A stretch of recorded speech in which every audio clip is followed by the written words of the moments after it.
Hello friends, welcome to e learning classes. Friends, आज है 13 सितंबर 2020 और 13 सितंबर के जितने भी इंपॉर्टेंट क्वेश्चंस हैं सारे क्वेश्चंस को डिस्कस करेंगे वीडियो में। इसकी पीडीएफ आपको टेलीग्राम से मिलेगी। टेलीग्राम का लिंक मैं वीडियो के डिस्क्रिप्शन बॉक्स में डाल देता हूं। जाकर वहां से टेलीग्राम से ज्वाइन हो जाएं, जुड़ जाएं, जिससे कि सारी पीडीएफ आपको मिलती रहे और वीडियोज़ भी मैं डाल देता हूँ उस पर। वीडियोज़ अब जब चाहो वहाँ से देख सकते हो। चलो शुरुआत करते हैं आज के पहले क्वेश्चन से। क्वेश्चन नंबर पहला है, हाल ही में आई ग्लोबल इकोनॉमिक फ्रीडम इंडेक्स 2020 की रिपोर्ट के अनुसार भारत को कौन से नंबर की रैंकिंग मिली है। तो देखोगे, ग्लोबल इकोनॉमिक फ्रीडम इंडेक्स की रिपोर्ट आई है और जिसमें सभी देशों को एक रैंकिंग दी गई है। तो इसमें भारत को रैंकिंग मिली है ऑप्शन नंबर डी, 5वीं रैंकिंग मिली है। कितनी रैंकिंग मिली है दोस्तों? 5वीं रैंकिंग मिली है।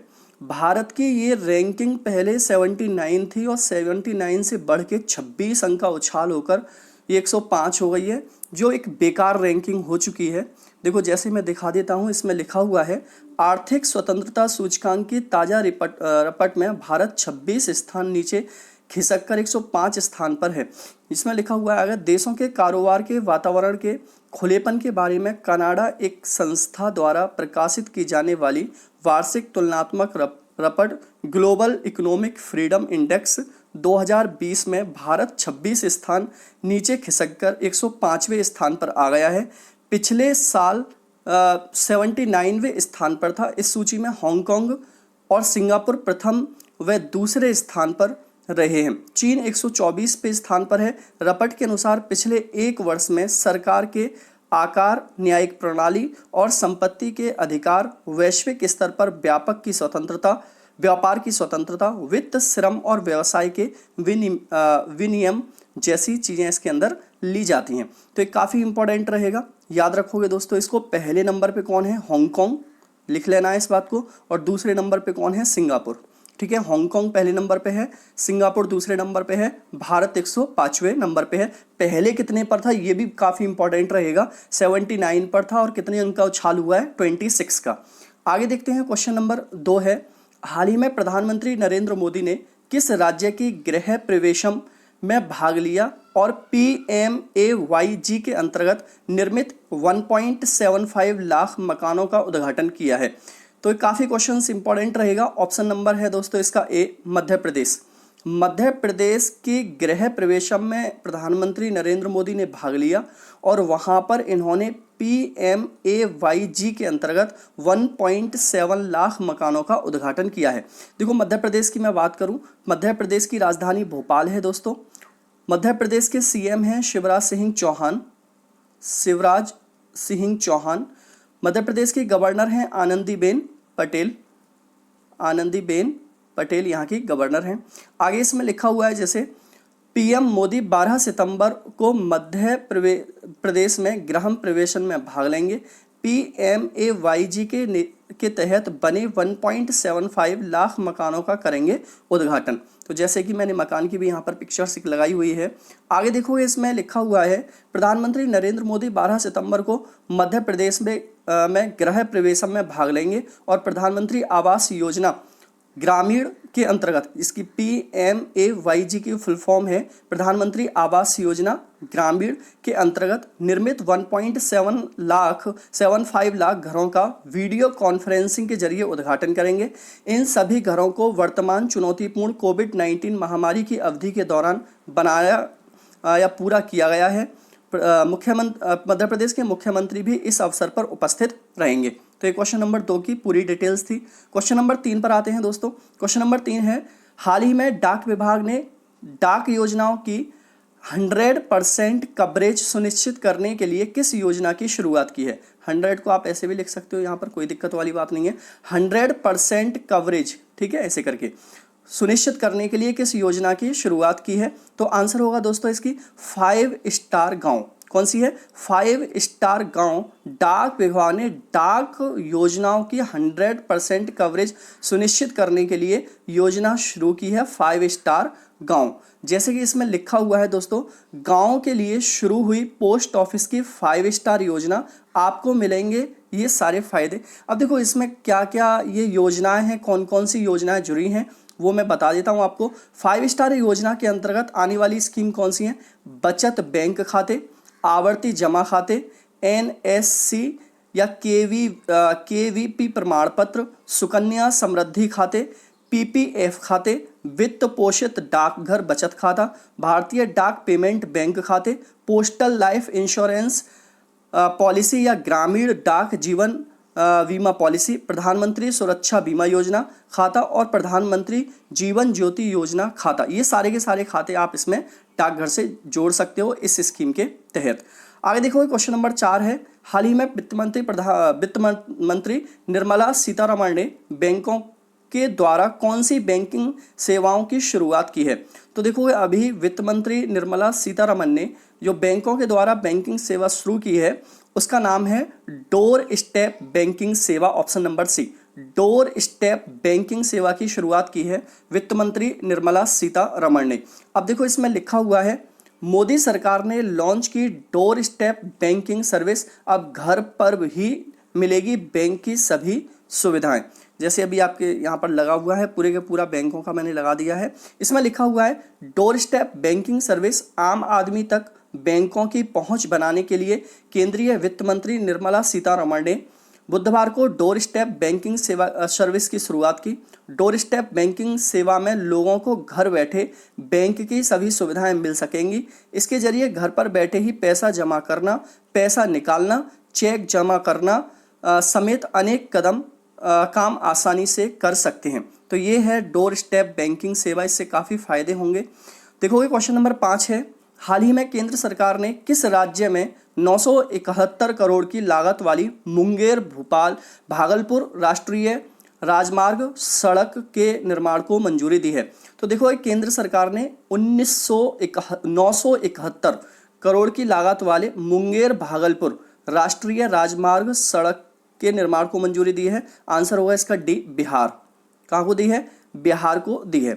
अब देखो बिहार की इसमें बात करें तो बिहार के CM हैं नीतीश कुमार यहाँ के CM हैं। सुशील मोदी यहाँ पर देखोगे उप मुख्यमंत्री हैं। सुशील मोदी उप मुख्यमंत्री हैं। बिहार की राजधानी क्या है दोस्तों? पटना है, ये वाली बात याद रखना। जैसे इसमें लिखा हुआ है गडकरी ने 971 करोड़ रुपए मुंगेर भागलपुर राष्ट्रीय राजमार्ग के निर्माण को मंजूरी दी है। आगे इसमें लिखा हुआ है दोस्तों नितिन गडकरी ने अधिकारियों को अगले 3 महीने के भीतर इस सड़क का निर्माण कार्य शुरू करने का निर्देश दिया है। उन्होंने इस सड़क खंड के तुरंत मरम्मत कार्यों के लिए 20 करोड़ रुपए जारी करने का भी आदेश दिया है। तो काफ़ी इंपॉर्टेंट रहेगा। आगे इसमें लिखा भी है पूरा, केंद्रीय सड़क परिवहन और राजमार्ग मंत्री नितिन गडकरी ने बिहार में राष्ट्रीय राजमार्ग 80 पर 120 किलोमीटर लंबी मुंगेर भागलपुर तिरुपति कहलगांव कंक्रीट सड़क बनाने के प्रस्ताव को मंजूरी दे दी है। यह सड़क 2 लेन पेव्ड शोल्डर में बनाई जाएगी, जो कुछ जगहों पर 4 लेन चौड़ी भी बनाई जाएगी। तो ये पूरी जानकारी थी क्वेश्चन की। क्वेश्चन नंबर 6 है, हाल ही में राष्ट्रपति डोनाल्ड ट्रंप को इनमें से किसके लिए 2021 में नोबेल शांति पुरस्कार के लिए नामित किया गया है? वेरी वेरी मोस्ट इंपॉर्टेंट आने वाला क्वेश्चन है पेपर के अंदर। पहले इसका आंसर मैं बताता हूं आपके लिए। आंसर है इसका ए, UAE और इजराइल के बीच शांति समझौता कराने के लिए। देखो UAE और इजराइल के बीच ये शांति समझौता कराया है वो राष्ट्रपति डोनाल्ड ट्रंप ने कराया है, और इसी के लिए 2021 में उन्हें नोबेल शांति पुरस्कार के लिए नामित किया है। मैं नामित की बात कह रहा हूँ, अभी मिला नहीं है, ठीक है। ये वाली बात आप अच्छे से याद रखोगे। देखो यहाँ पर इजराइल की बात करना ज़रूरी है क्योंकि इसके बारे में आता ज़रूर है। इजराइल की जो कैपिटल है वो जेरूसलम है। करेंसी है यहाँ की शेकल, ये काफ़ी इंपॉर्टेंट है दोस्तों। शेकल यहाँ की करेंसी है, और यहाँ के प्रधानमंत्री हैं बेंजामिन नेतन्याहू, ठीक है। जैसे कि इसमें लिखा हुआ है यहाँ पर नोबेल शांति पुरस्कार 2021 के लिए नामित किए गए अमेरिकी राष्ट्रपति डोनाल्ड ट्रंप, इनकी मैंने एक पिक्चर भी लगाई हुई है। आगे देखोगे इसमें लिखा हुआ है अमेरिका के राष्ट्रपति डोनाल्ड ट्रंप को अगले साल के नोबेल शांति पुरस्कार के लिए नामित किया गया है। नॉर्वे के प्रोग्रेस पार्टी से सांसद और नाटो संसदीय सभा के चेयरमैन क्रिश्चियन टाइब्रिंग गैजेट ने ट्रंप को इस प्रतिष्ठित पुरस्कार के लिए नामित किया है। उन्होंने यह इजराइल और संयुक्त अरब अमीरात के बीच शांति समझौते में ट्रंप की अहम भूमिका को देखते हुए किया है। बता दें कि टाइब्रिन ने साल 2018 में ही डोनाल्ड ट्रंप को इस पुरस्कार के लिए नामित किया था। तो काफ़ी इंपॉर्टेंट रहेगा। आगे देखते हैं, क्वेश्चन नंबर 7 है, किस राज्य सरकार ने राज्य की हरियाली सुनिश्चित करने के उद्देश्य से आई रखवाली मोबाइल ऐप लॉन्च किया है। तो देखो, किस राज्य सरकार ने राज्य की हरियाली सुनिश्चित करने के लिए आई रखवाली मोबाइल ऐप लॉन्च किया है? तो आंसर है इसका बी, पंजाब सरकार ने। पंजाब सरकार ने आई रखवाली मोबाइल ऐप लॉन्च किया है। बात पंजाब की है। पंजाब की राजधानी है दोस्तों चंडीगढ़। चंडीगढ़ यहाँ की राजधानी है। पंजाब के जो सीएम हैं उनका नाम है कैप्टन अमरिंदर सिंह। कैप्टन अमरिंदर सिंह। और यहाँ के जो गवर्नर हैं उनका नाम है वीपी बंडोरे। वीपी बंडोरे यहाँ के गवर्नर का नाम है। आगे देखो, इसमें लिखा हुआ है जैसे पंजाब सरकार ने मोबाइल ऐप आई हरियाली लॉन्च किया। पंजाब सरकार ने राज्य हरियाली को बढ़ाने के उद्देश्य से आई हरियाली नामक एक मोबाइल एप्लीकेशन लॉन्च किया है। मोबाइल एप्लीकेशन उपयोगकर्ताओं को मुफ्त पौधे ऑर्डर करने में सक्षम बनाएगा। मिशन टेंडरस्ट पंजाब के तहत आई हरियाली ऐप स्टोर से मुफ्त में डाउनलोड किया जा सकता है। उपयोगकर्ता नज़दीकी सरकारी नर्सरी में अपनी पसंद का सैंपलिंग प्रति व्यक्ति पर अधिकतम 25 रुपये की बुकिंग नज़दीकी सरकारी नर्सरी से की जा सकती है। तो मतलब 25 रुपये में आप जाकर एक पौधा खरीद सकते हो। ये काफ़ी इंपॉर्टेंट रहेगा। जो आपके पास की नर्सरी है, ये पंजाब सरकार ने चलाया है। आगे देखो, क्वेश्चन नंबर 8 है, हाल ही में किस देश की फुटबॉल फेडरेशन ने महिला और पुरुष टीम को समान वेतन देने का नियम पारित किया है? काफ़ी इंपॉर्टेंट रहेगा ये भी क्वेश्चन नंबर 8 और इसका आंसर है ए, ब्राज़ील। ब्राज़ील का जो फुटबॉल फेडरेशन है उसने ये नियम पारित किया है कि अब महिला फुटबॉल टीम और पुरुष फुटबॉल टीम दोनों को समान वेतन मिलेगा। उनके वेतन में जो डिफरेंस था वो बिल्कुल ख़त्म कर दिया गया है। बात यहाँ पर देखो, ये ब्राज़ील की है दोस्तों। तो ब्राज़ील की अगर राजधानी की बात करेंगे हम, तो ब्राज़ील की राजधानी है ब्रासिलिया। क्या है? ब्रासिलिया। देखो, इससे पहले जो यहाँ की राजधानी होती थी वो रियो डी जेनेरियो होती थी। रियो डी जेनेरियो के बाद इसकी राजधानी को ब्रासिलिया बनाया गया है। यहाँ की जो करेंसी है वो है रियाल। ब्राज़ील की करेंसी रियाल है। और यहाँ के जो प्रेसिडेंट हैं वो हैं जेर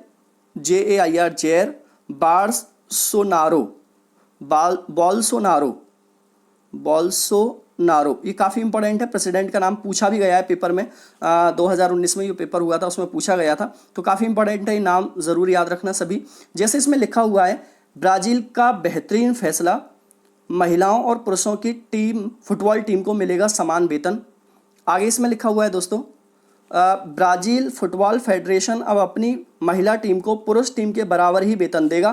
फेडरेशन के अध्यक्ष रोजेरियो किबोल ने बताया है कि पुरस्कार राशि भत्ते बराबर हो जाने के बाद अब महिलाएं भी मेंस टीम की बराबरी ही कमाएंगी। इसका मतलब साफ है कि सुपरस्टार नेमार और अनजान महिला टीम की खिलाड़ियों के बीच अब कोई फर्क नहीं रह जाएगा। ऑस्ट्रेलिया, नॉर्वे और न्यूजीलैंड कुछ देश ऐसे हैं जहां पहले से यह व्यवस्था अस्तित्व में है।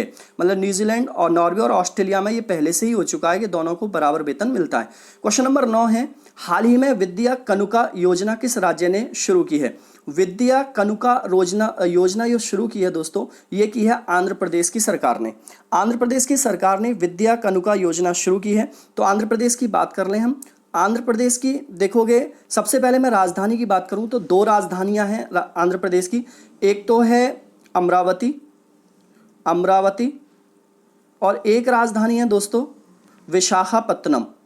ये 2 राजधानी बनी है यहाँ पर, विशाखापत्तनम। ठीक है। इसके अलावा आंध्र प्रदेश के जो सीएम हैं उनका नाम है वाई.एस. जगनमोहन रेड्डी। वाई.एस. जगनमोहन रेड्डी।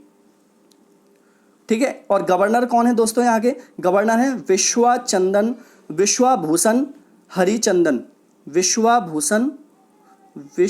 विश्वाभूषण हरिचंदन, ठीक है, लिख लोगे इतना।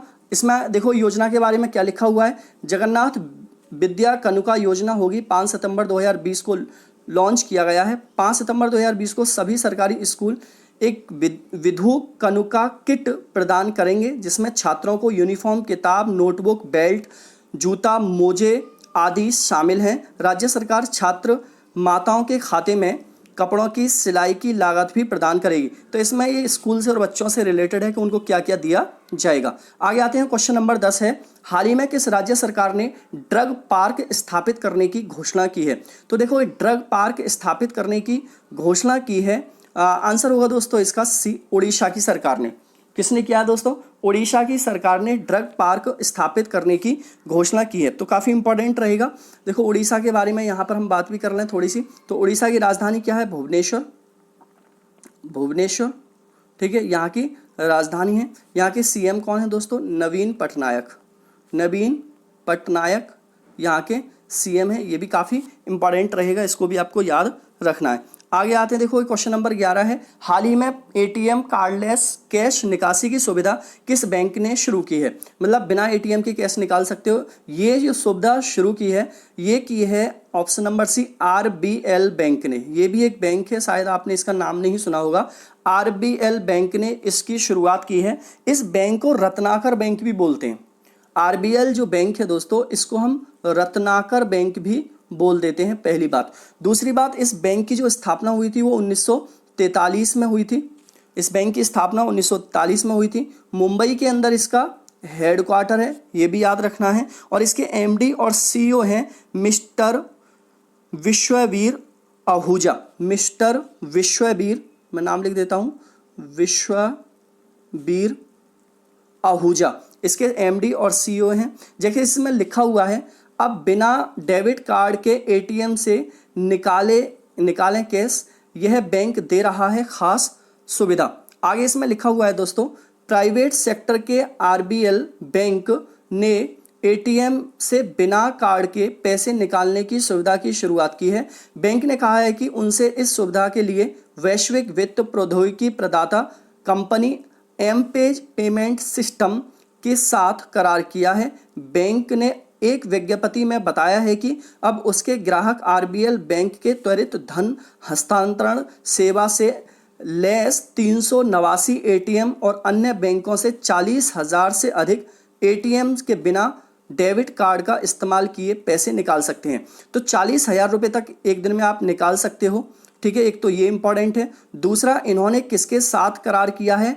M-page payment system, M-page payment system के साथ आरबीएल बैंक ने करार किया है। तो ये काफ़ी इंपॉर्टेंट है, इसको याद रखोगे।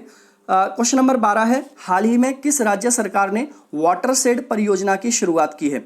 वाटरशेड परियोजना शुरू की गई है ऑप्शन नंबर ए, कर्नाटक सरकार के द्वारा। वाटरशेड परियोजना की शुरुआत कर्नाटक सरकार ने की है। तो कर्नाटक की बात कर लें, कर्नाटक की राजधानी है बेंगलोर, बेंगलोर यहाँ की राजधानी है। एक तो ये याद रखना है।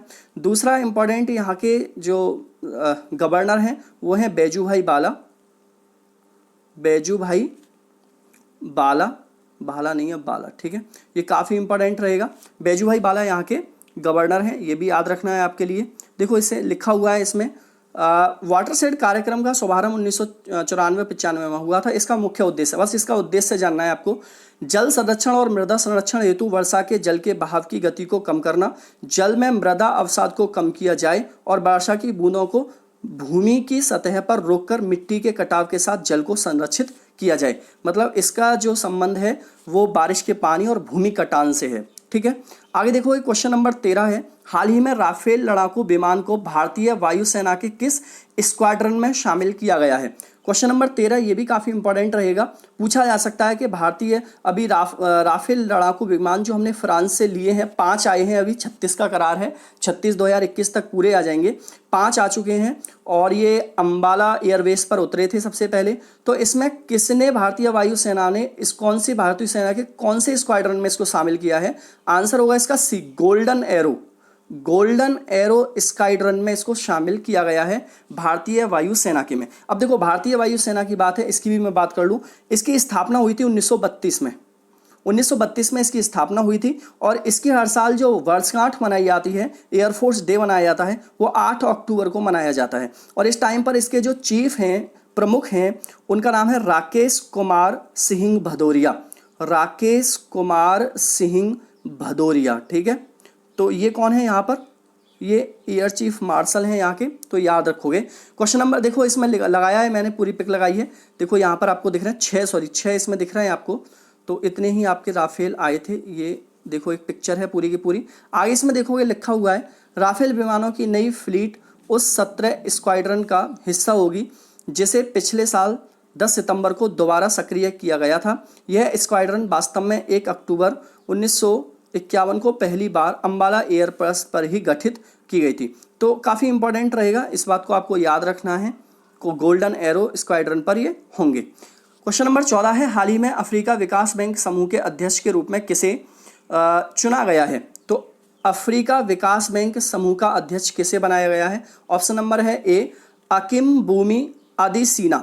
अकिमबुमी अदिसीना को अफ्रीका विकास बैंक समूह का अध्यक्ष बनाया गया है। जैसे कि इनकी एक पिक्चर मैंने लगाई हुई है, ये है अकिमबुमी अदिसीना जो अफ्रीका विकास बैंक समूह के अध्यक्ष बने हैं। देखोगे इसमें थोड़ा सा मैं डिटेल्स बता देता हूँ आपके लिए, किसके बारे में, अफ्रीका विकास बैंक के बारे में। तो अफ्रीका विकास बैंक की जो स्थापना हुई थी वो 1964 में हुई थी। इसका हेडक्वार्टर है आदिबजान में। कहाँ पर है? आदिबजान में इसका हेडक्वार्टर है, या इसको कोटी डे आइबर भी बोल सकते हैं हम। और इसके सदस्य देश हैं 81 और अध्यक्ष तो आपके सामने मैंने पिक लगाई रखी है, ठीक है। आगे देखो इसमें लिखा हुआ है क्वेश्चन नंबर 15, हाल ही में इंग्लिश प्रो मोबाइल ऐप किसने लॉन्च किया है? इंग्लिश प्रो मोबाइल ऐप किसके द्वारा लॉन्च किया गया है? आंसर होगा सी, हमारे शिक्षा मंत्री हैं रमेश पोखरियाल निशंक। रमेश पोखरियाल निशंक के द्वारा इंग्लिश प्रो मोबाइल ऐप को लॉन्च किया गया है। देखो इसकी है क्या खास बात, देख लेते हैं एक बारी। EFLU का अंग्रेजी ऐप केंद्रीय शिक्षा मंत्री द्वारा शुरू किया गया, जैसे कि मैंने एक पिक्चर लगाई हुई है शिक्षा मंत्री की। आगे इसमें पूरी डिटेल्स में हम जान लेते हैं। देखोगे फ्री ऐप विशेष रूप से भारतीय छात्रों के लिए बनाया गया है। केंद्रीय शिक्षा मंत्री रमेश पोखरियाल निशंक ने अंग्रेजी और विदेशी भाषा विश्वविद्यालय हैदराबाद द्वारा विकसित एक मुफ्त mobile app English pro launch किया है।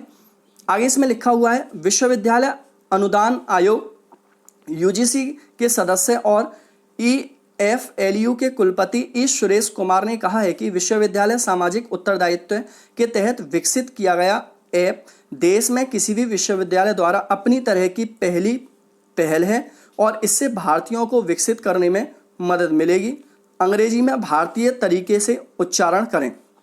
तो ये काफ़ी इंपॉर्टेंट है कि जो ट्रांसलेशन की दिक्कत आती है स्पेशली हिंदी और इंग्लिश को लेकर, तो वो ट्रांसलेशन की दिक्कत ख़त्म हो जाएगी और भारतीय तरीके से वो ट्रांसलेशन इंग्लिश में भी हो सकेगा, ब्रिटिश या अमेरिकन तरीके से नहीं होगा।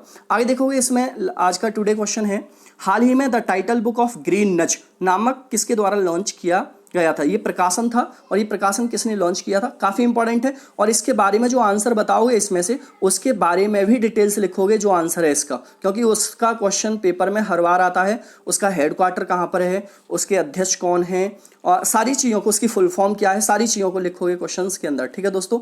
चलो इसका करो आप कमेंट बॉक्स में आंसर, ठीक है दोस्तों। मैं लेता हूँ आपसे टाटा बाय बाय।